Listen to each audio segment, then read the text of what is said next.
I'm here today with the fabulous Laura. Laura is a brilliant barber, and she's truly welcoming, always giving her clients her full attention. I know Laura from the salon, and she's seen how much I love to laugh and chat with people. I even sent Patrick to her for a haircut before our anniversary. He looked so handsome, a very nice transformation. Also, Laura has an amazing podcast that you should definitely check out. Laura will be joining us in Empowering Connection. I'm so excited and I'm honoured to be asked to come along.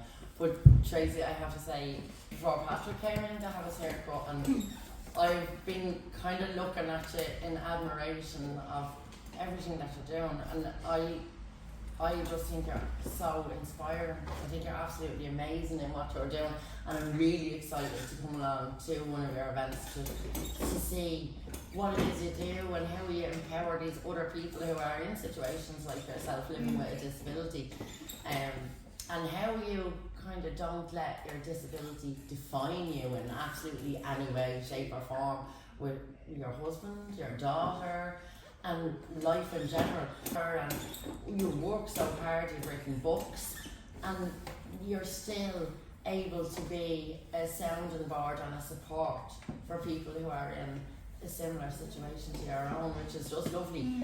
And as you know yourself, you probably would have struggled to find people like you while you were younger.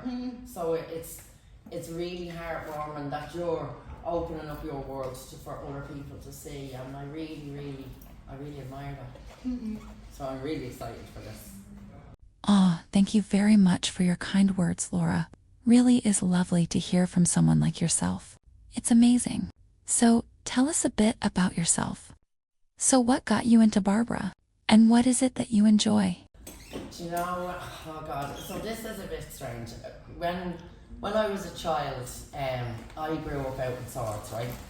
And I didn't have a very close connection with my mum because she was a really serious alcoholic. And when I was young, you wouldn't be expecting this, but when I was young, I was sexually abused by my mother, and I was only 11. So the knock-on effect from that would be that when I was a child, straight after that happened, she was like I suppose your mum is the first woman that you love in your life, you know, and your biggest influence in your life. And from that day, I no longer had a man, but I also had, where I grew up, all my friends were boys. And I knew that I was safer outside with my friends, with these boys, than I was in my own home. And I think because of that, growing up then, I kind of stayed with all them boys because that was my safe space. And going into my 20s then, and even my 30s, those same boys are still all my best friends today. And again then, because it was my mother being the first person in my life to let me down, I struggled then to build any form of friendships or communications really with any women, and I just stuck to guys, and I think that's what brought me into barbering rather than hairdressing, because I did train as a hairdresser. I did my 4 years when I was really young, and coming towards the end of the 4 years I said, it's just not me. So my boss at the time, her name was Bernie, and she was an amazing lady, and she said to me, Laura, I know this is not for you. I know you don't enjoy it. She said, but if you finish your course, I will pay for your barber's course. So I did. I finished off the hairdressing, I got my qualifications, and the next day she paid for my barber's course, and I never looked back, Tracey. That was just me. And while I was raising my daughter, until I met my now husband, who was amazing, but while I was raising my daughter, until she was 11, I was a single mummy. And being a barber, I never ever struggled to put food on the table as a single mother, or to pay my rent, or, you know, it's barbering has given me so much in the way that, obviously you can tell I love to talk. So I love people. I love hearing people's stories and everything, and it's just what I love. And I just found that barbering, that's for me, definitely for me. Yeah. Wow, incredible. Yeah, I can tell you have a natural gift to chat with people and have real conversations, and I can tell that you have a caring soul. So you don't just do barbering, right? You're very outgoing. Tell us a bit more about yourself and what else you do. Oh, well, I do a podcast I was telling you about. I love that. Again, that's just a bit of through talking. A few years ago, I took up, actually from doing a podcast, it was a live interview. It was a live interview on Instagram that I did with a lovely lady named Niamh Savage. And she was a powerlifter. And it was just by chance that I got to interview this lady online. And when I did, I was speaking to her and she told me she was a powerlifter and she was really strong. Now, I've never been strong. I had never been in a gym at this stage. And it was 4 years ago, so I was just 40. And I spoke to this lady and I said to her, wow, like what you're doing is amazing, you're so strong and it must be really empowering to walk into a gym. And she was saying, you really should do it yourself. And I said, no, I'm 40 now. I've never been in a gym in my life. I wouldn't know where to start. And she said to me, Laura, I only started 3 years ago. And I couldn't believe it. So I left that interview feeling, do you know what? I've got this. I'm going to do it. And within a week, I had a coach and I had joined the gym. And after that, I'm kind of all or nothing, Tracey. So that wasn't even enough for me. I signed myself up for a competition within 6 months. And actually in a year, I got myself from the very start up to through Division 2 and into Division 1. So I'm now a Division 1 powerlifter, which I love. Now, I love anything to do with kind of looking after yourself and chatting, conversations. I'm very lucky. I've had some amazing podcasts with like Christy Dignam from As. Like everything that you do, it's so inspirational, it's so inspiring. But you're also a mammy, a wife. You're bringing kids to school in the morning. You're making dinners. I love to see that.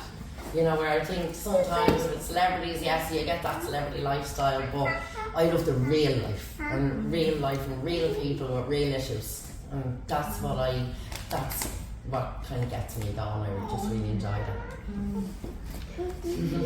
That's very exciting, Laura. You are brilliant. And from your own perspective, what do you visualise Empowering Connections events being like? From literally hearing a quick brief description of it the other week. I think, I know Alan Fay, as I said to you, and you know Alan, and I genuinely think for any young person that's kind of in a situation like yourself or like Alan, I mean, what I love about you and about Alan is you do not let a disability take over your life. Like, it's absolutely incredible what you do, and I love that Alan is the same. He'll fight for kind of young people in his situation as well. I agree. Alan Fay is brilliant. And that's what I'm so interested in what you do, is because I don't know, I'm thinking, if I was young and had been in your situation, I probably would have just hated the world. And I probably would have sat at home feeling sorry for myself.